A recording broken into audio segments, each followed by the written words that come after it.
மும்பையிலிருந்து திருச்சி செல்லும் ஒரு ரயில் பயணிகளால் நிரம்பி வழிந்தது. உறுதிப்படுத்தப்பட்ட டிக்கெட்டுகள் வைத்திருப்பவர்களை விட காத்திருப்பு பட்டியல் பயணிகள் அதிகமாக இருந்தனர். இது ஏப்ரல் மே மாதங்கள் வெயில் கொளுத்தியது. மக்கள் மிகவும் அவதிப்பட்டனர்.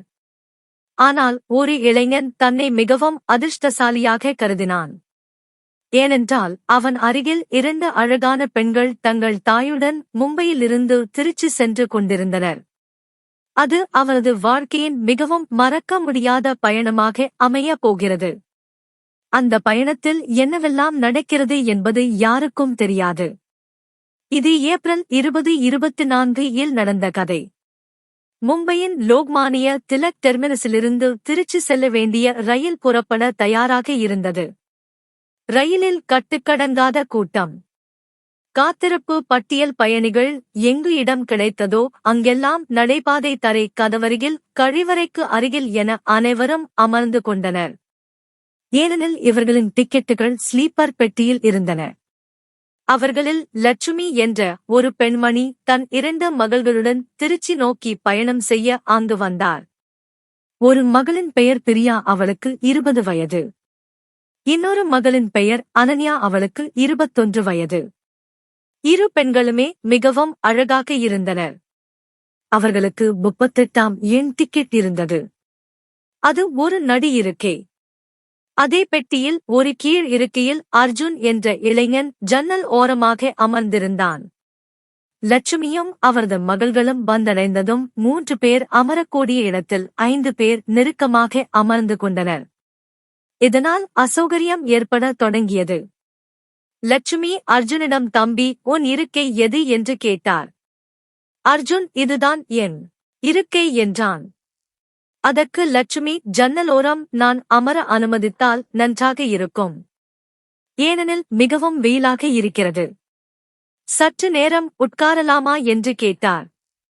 அவள் அருகில் 2 அழகிய மகள்கள் அமர்ந்திருப்பதை பார்த்த அர்ஜுன் உடனடியாக, சரி ஆண்டி, பரவாயில்லை, நீங்கள் வந்து அமருங்கள் என்று கூறினான். லட்சுமி ஜன்னலோரம் சென்று அமர அர்ஜுன் பிரியாவிற்கு அருகில் உள்ள இருக்கைக்கு மாறினான். அர்ஜுன் பிரியாவின் அருகில் அமர்ந்தவுடன் பிரியா முணுமுணுக்க ஆரம்பித்தாள். அம்மாவும் தனி ஒரு நாடகம் நடத்துகிறார். அப்பா ஏசி டிக்கெட் எடுக்க சொன்னால் மூச்சு அடைப்பது போல் இருக்கும் என்றார். இப்போது இங்கு வந்துவிட்டு வெப்பமாக இருக்கிறது என்று சொல்கிறார். பிறகு பிரியா தனது கால்களையும் அருகில் அமர்ந்திருந்த அர்ஜுனின் கால்களையும் பார்த்தாள். தனது தோலையும் அவரது தோலையும் ஒப்பிட்டு பார்த்தாள். அவள் விலகி நகர முயற்சி செய்தாள். ஆனால் எங்கே போவாள், இடம் இல்லாததால் நகர முடியவில்லை. பிறகு அவள், ரொம்ப கஷ்டமாக இருக்கிறது. இவ்வளவு வெயிலில் திருச்சி வரை எப்படி போவது என்று புலம்பினாள். அதன் பிறகு அர்ஜுன் சிரமப்பட்டு கொண்டிருக்கும் பிரியாவிடம், இந்த ரயிலில் எப்போதுமே இப்படித்தான் கூட்டம் இருக்கும். ஒருமுறை நான் கழிவறையில் கூட உட்கார்ந்து வீட்டுக்கு போயிருக்கிறேன் என்றான். இதை கேட்டதும் பிரியா, சி அண்ணா, என்ன எப்படி பேசுகிறீர்கள்? கழிவறையில் எப்படி உட்கார்ந்து போவீர்கள் என்று அருவருப்புடன் கேட்டாள். அதற்கு அர்ஜுன், என்ன செய்வது? டிக்கெட் இல்லை. எப்படியோ ஒருவரிடம் கொஞ்சம் இடம் வாங்கி உட்கார்ந்து கொண்டேன். ஆனால் கழிவறைக்கு போக வேண்டியிருந்தது. அங்கே போய் சேரவே எனக்கு அரை மணி நேரம் பிடித்தது. அவ்வளவு கூட்டம். அங்கே போனதும் காலியாக இருந்ததை பார்த்தேன். சரி, இங்கேயே உட்கார்ந்து விடலாம் என்று நினைத்தேன். அப்படியே உட்கார்ந்து போய்விட்டேன் என்றான். பிரியா, அண்ணா, உங்கள் கதை மிகவும் விசித்திரமானது. நீங்கள் கழிவறையில் அமர்ந்து பயணம் செய்தீர்களா என்று கேட்டாள். அவள் அர்ஜுனிடமிருந்து இன்னும் கொஞ்சம் விலகி நகர முயன்றாள். ஆனால் இடமில்லாததால் முடியவில்லை. அதன் பிறகு ரயில் புறப்பட்டு 1 மணி நேரம் கடந்துவிட்டது. எந்த குளிர்வான விற்பனையாளரோ அல்லது தண்ணீர் விற்பனையாளரோ வரவில்லை. அவர்கள் கொண்டு வந்த தண்ணீர் எல்லாம் குடித்து தீர்ந்துவிட்டது. அப்போது ரயில் ஒரு சிறிய நிலையத்தில் நின்றது. அவர்கள் அமர்ந்திருந்த இடத்தின் அருகில் ஒரு அவசரகால ஜன்னல் எமர்ஜென்சி விண்டோ இருந்தது. அதன் கம்பிகள் மேலே தூக்கப்பட்டு இருந்தன.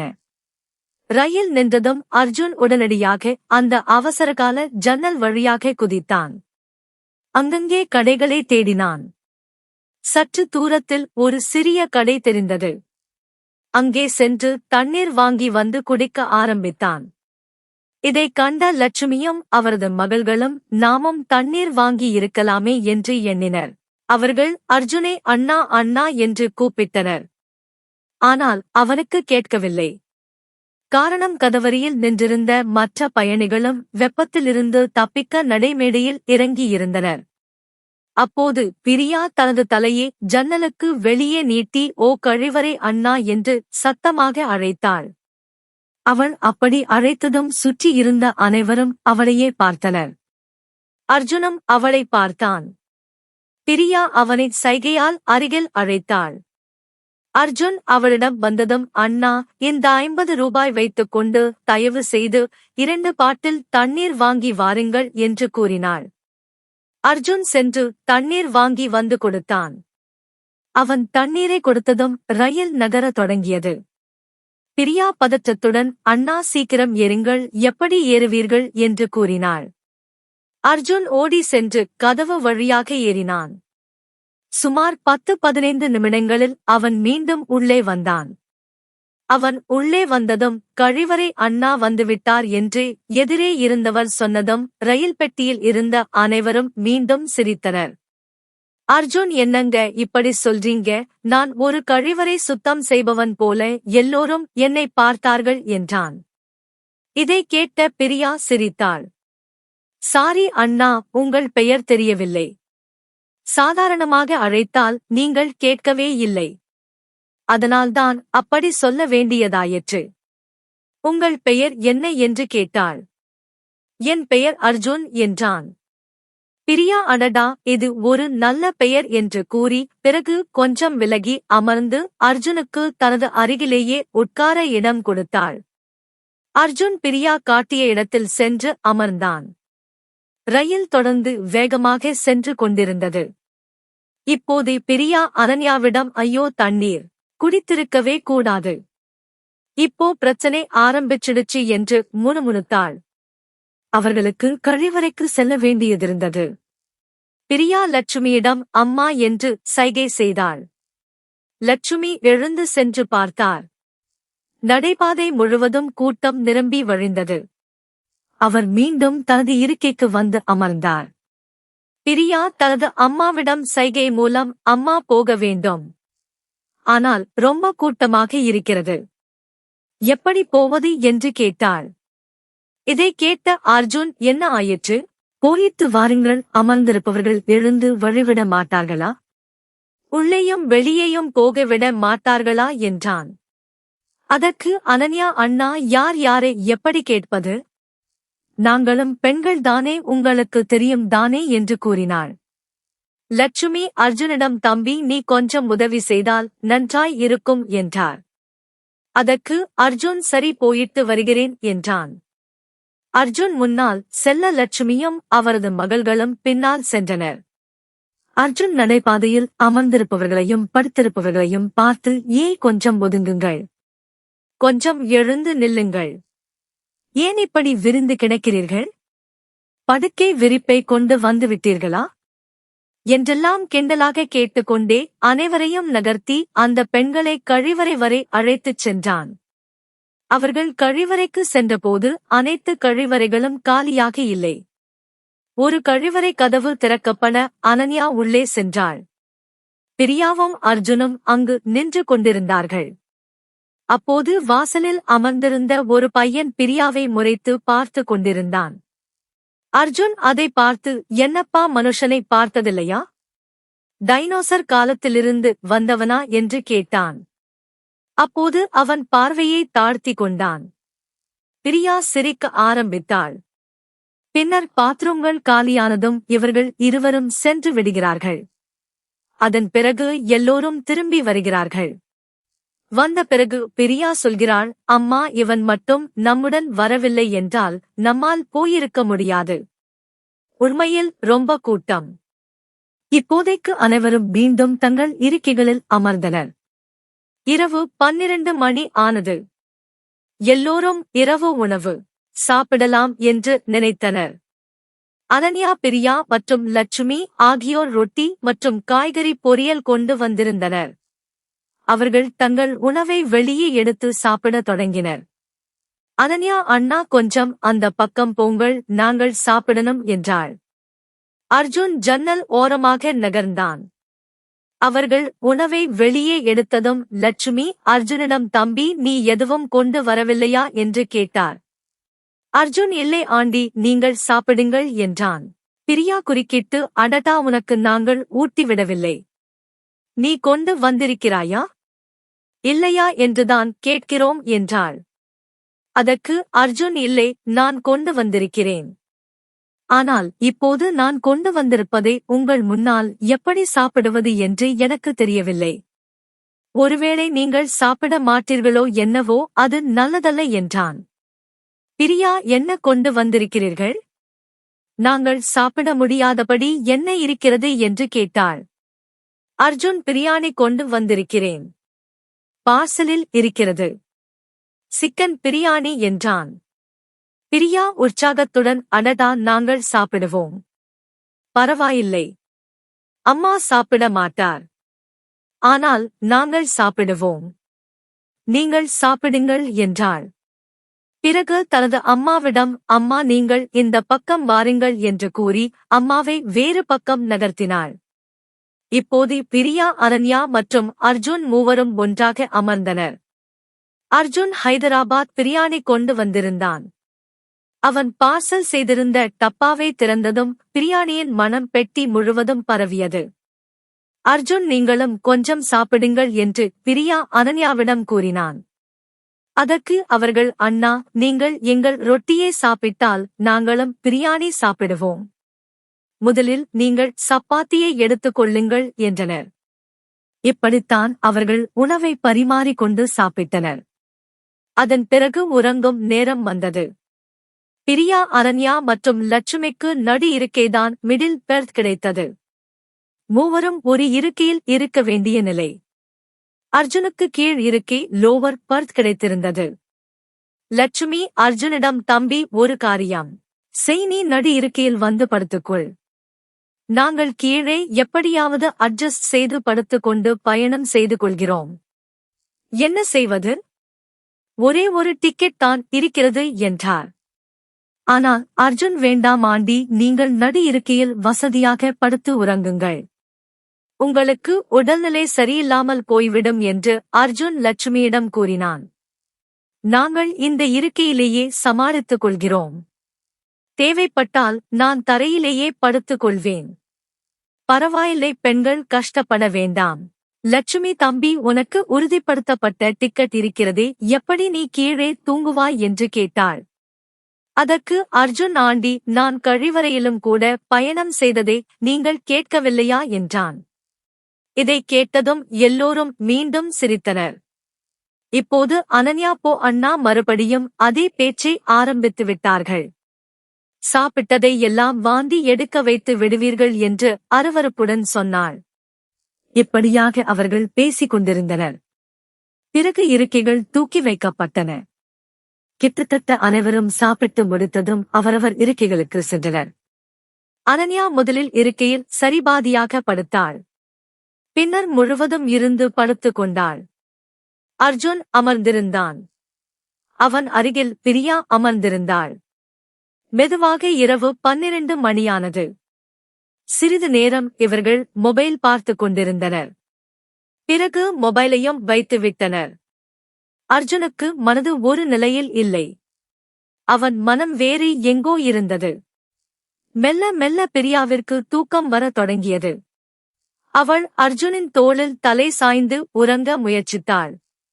ஆனால் திடீரென அதிர்ந்து தலையை தூக்கிக் கொண்டாள். பரவாயில்லை, வைத்துக் கொள்ளலாம், வைத்துக்கொள் என்று அர்ஜுன் கூறினான். பிரியா நிம்மதியாக தன் தலையை அர்ஜுனின் தோளில் வைத்து உறங்க ஆரம்பித்தாள்.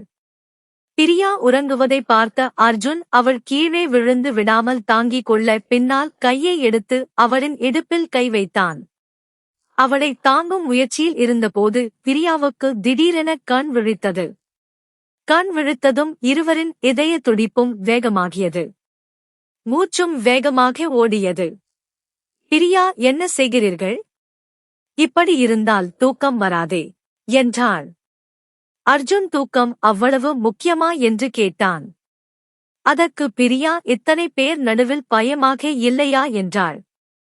அர்ஜுன், பயம் இருக்கிறது, ஆனால் மக்களிடம் இல்லை, உன்னிடம்தான் பயமாக இருக்கிறது என்றான்.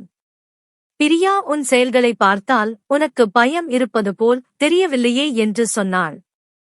உடனே அர்ஜுன் தன் கையை அங்கிருந்து எடுத்துக்கொண்டான். பிரியா, பரவாயில்லை, பயப்படாதே, ஆனால் இதைவிட ஒருபடி மேலே போகாதே என்று கூறி அவரது கையை பிடித்து தன் இடுப்பில் வைத்துக் கொண்டாள். என்னை தாங்கியதற்கு நன்றி என்றாள். இப்படி இருவரும் அமர்ந்திருந்தனர். அனைவரும் தூங்கிவிட்டார்கள். ஆனால் இவர்கள் இருவரும் பேசிக்கொள்ள ஆரம்பித்தனர். என்ன வேலை செய்கிறாய்? எங்கே வசிக்கிறாய்? என்ன படித்துள்ளாய்? வீட்டில் யார் யார் இருக்கிறார்கள்? எவ்வளவு சம்பாதிக்கிறாய்? இப்படிப்பட்ட இனிமையான அன்பான உரையாடல்கள் மெதுவாக இருவரிடையே ஆரம்பித்தன. இருவரின் மனதிலும் ஒருவருக்கொருவர் நிறைய உணர்வுகள் பொங்கி வழிந்தன. ஆனால் அவர்கள் ரயிலுக்குள் அமர்ந்திருந்தனர். அனன்யா உறங்கிக் கொண்டிருந்தாள். என்னதான் செய்ய முடியும்? இப்படியே இரவு 3 மணி ஆனது. அப்போது லட்சுமி கண் விழித்தார். இந்த இருவரும் விழித்திருந்து பேசிக் கொண்டிருப்பதை அவர் பார்த்தார். அவர் குனிந்து பிரியா என்று அழைத்தார். பிரியா சுருண்டு படுத்துக்கொண்டு தூங்குவது போல் பாசாங்கு செய்ய ஆரம்பித்தாள். லட்சுமி, பிரியா, நீ மேலே வந்து படுத்துக்குள், நான் கீழே வந்து விடுகிறேன் என்றார். உடனடியாக அர்ஜுன் தரையில் படுத்துக் கொண்டான். இல்லை ஆண்டி, நான் இப்போது கீழே படுத்துவிட்டேன். எந்த பிரச்சனையும் இல்லை. நீங்கள் அங்கேயே படுத்துக் கொள்ளுங்கள். இல்லை என்றால் உங்களுக்கு மிகவும் சிரமமாக இருக்கும் என்றான். பிரியா அவனிடமிருந்து பிரிந்து செல்லவே கூடாது என்று அவன் விரும்பினான். அதனால்தான் அவன் செருப்புக்கள் சாமான்கள் இருந்த இடத்திலேயே அவசரமாக படுத்துக் கொண்டான். இதனால் லட்சுமி அவர்கள் உறங்கிக் கொண்டிருக்கிறார்கள் என்று நம்புவார். லட்சுமி பிரியா படுத்துக் கொண்டிருப்பதை பார்த்ததும் நிம்மதியுடன் உறங்கப் போனார். அவள் தூங்கியதும் பிரியா மெதுவாக தன் கையை கீழே தொங்கவிட்டு அர்ஜுனின் கையை பிடித்துக் கொண்டு, தூங்கி விட்டியா என்று கேட்டாள். அர்ஜுன் அவளது கையை பலமாக பிடித்துக் கொண்டான். எங்கே தூக்கம் வருகிறது என்றான். இனி இருவருக்கும் எங்கே தூக்கம் வரும்? சில நேரம் அவன் எழுந்து அமர்ந்தான். சில நேரம் அவள் எழுந்து அமர்ந்தாள். இப்படி பலமுறை அமர்ந்தும் அடுத்தும் அந்த இரவு முழுவதும் கடந்தது. அவர்களின் வாழ்க்கையில் ஒரு மறக்க முடியாத இரவு இப்படியாக கடந்து சென்றது. காலை 7 மணிக்கு லட்சுமி கண் விழித்தார். அவர் தம்பி கழிவறைக்கு வழி கொஞ்சம் தெளிவாக இருக்கிறதா என்று பார்த்து வா என்றார். ஏனெனில் அனைவரும் ஆழ்ந்த உறக்கத்தில் இருந்தனர். அர்ஜுன் முன்னால் செல்ல லட்சுமி பின்னால் சென்றார். அவர்கள் திரும்பி வந்ததும் மற்றவர்களையும் அழைத்தார். போய் வாருங்கள், இல்லை என்றால் அனைத்தும் பிஸியாகிவிடும் என்றார். இப்படியாக அவர்கள் சென்று வந்தனர்.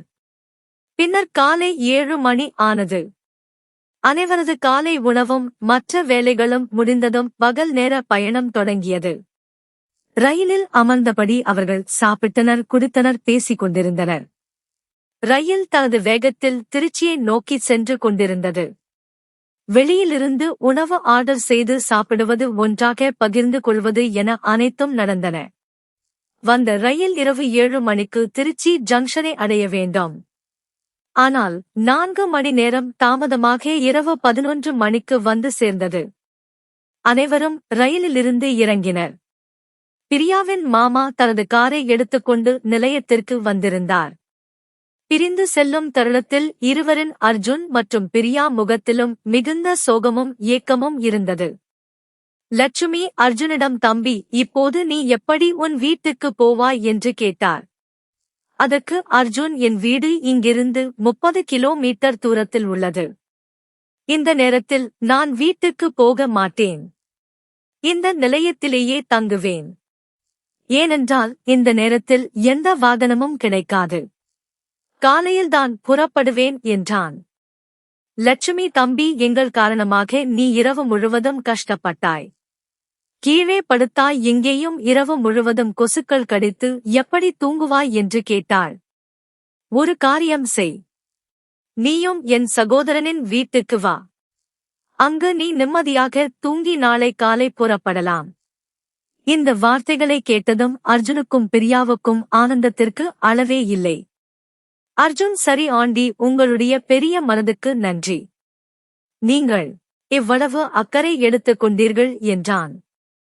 இதில் என்ன இருக்கிறது தம்பி, மனிதனுக்கு மனிதன் உதவுவதுதானே என்று லட்சுமி கூறினார்.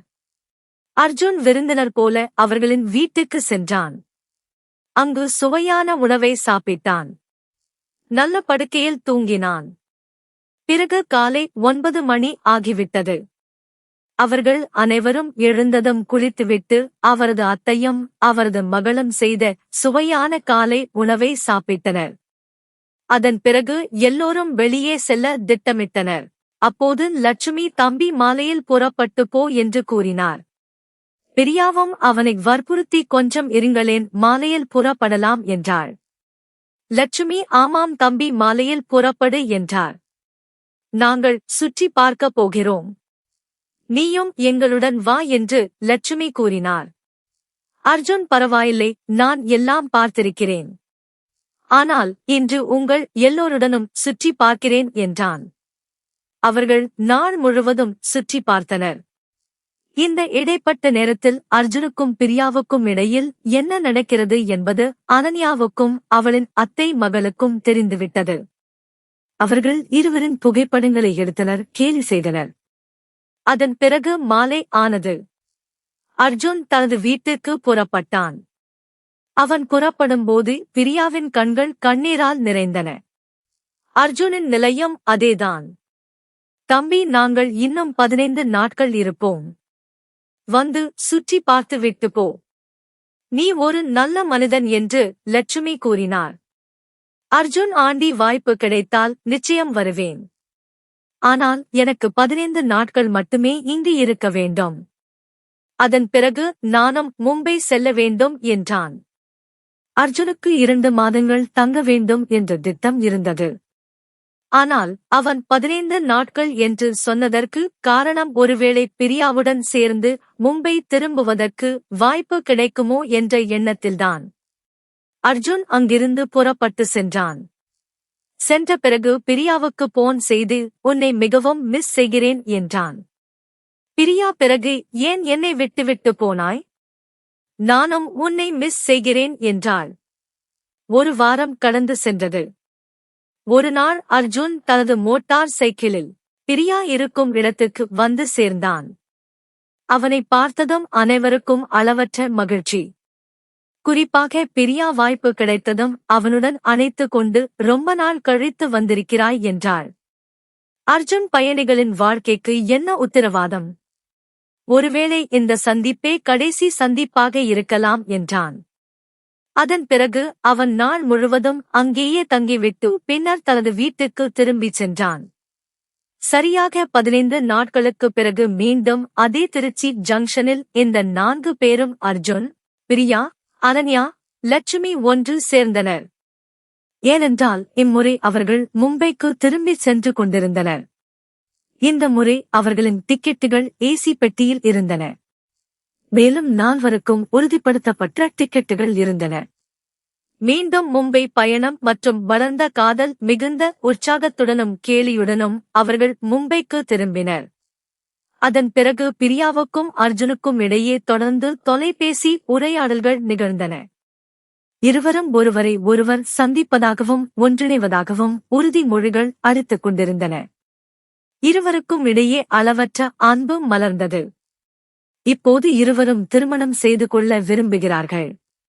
ஏப்ரல் மே மாதத்தில் தொடங்கிய அந்த பயண கதை இப்போது 3 மாதங்கள் கடந்து செப்டம்பர் மாதத்தை அடைந்திருக்கிறது. ஆனால் இருவரின் சமூகம் மற்றும் பொருளாதார நிலையில் பெரிய வித்தியாசம் இருந்தது. பிரியாவின் தந்தை 1 லட்சம் ரூபாய்க்கு மேல் சம்பாதிக்கிறார். ஆனால் அர்ஜுனின் சம்பளம் வெறும் 18,000 மட்டுமே. இருவரின் சமூக பொருளாதார நிலையில் இவ்வளவு வேறுபாடு இருந்த போதிலும் பிரியாவுக்கும் அர்ஜுனுக்கும் தங்களது திருமணம் நடக்கும் என்ற நம்பிக்கை இன்னும் இருந்தது. நன்றி.